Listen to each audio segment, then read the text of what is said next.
1967 पश्चिम बंगाल के एक गांव नक्सलबाड़ी में कुछ किसानों ने उन जमींदारों के खिलाफ हथियार उठा लिए जो उनकी जमीनों को हड़प चुके थे।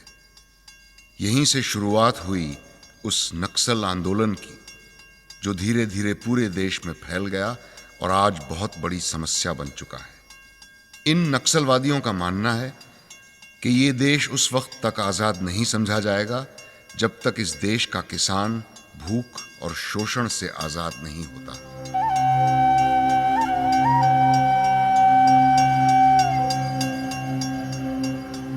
एक रविवार को हिंदुस्तान टाइम्स में मैंने एक कहानी पढ़ी जिसका हेडलाइन था we both shot he missed I killed. आगे जब मैं पढ़ने लगा तो मुझे पता चला कि एक गरीब किसान की कहानी है तेलंगाना में, आंध्र प्रदेश में। कुछ ऐसे लोगों के बीच में वो फंस जाता है जिससे निकलना उसके लिए बहुत मुश्किल हो जाता है, और यही कहानी है red alert the war with in का।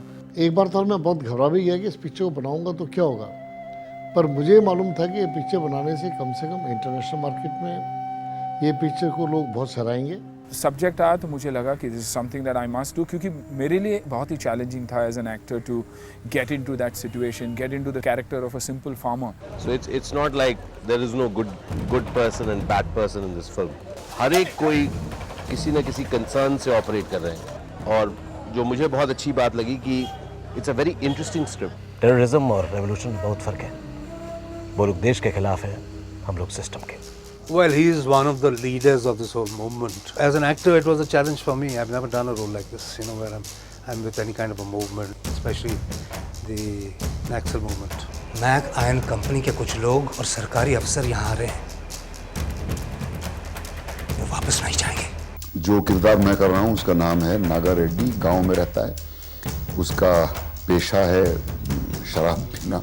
उसका कनेक्शन कहानी से ये है कि नरसिम्हा जिसका नाम है, उसका बचपन का दोस्त है। उसको सहारे की जरूरत पड़ती है तो वो गलती से मेरी झोपड़ी में घुस आता है। दो दुश्मना ओले तेरी मौत पक्की। I'm very glad that 1.5 years back we took the step of bringing this out in whatever little way we could.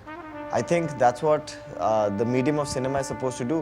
Naxals हैं वो भी हमारे लोग हैं, पुलिस वाले हैं वो भी हमारे लोग हैं, पॉलिटिशियंस हैं वो भी हमारे हैं। तो अगर ये आपस में मिलकर काम करें तो शायद ये नक्सल प्रॉब्लम खत्म हो सकती है। I hope this true story of Narasimha the farmer will be inspiring, will be enlightening.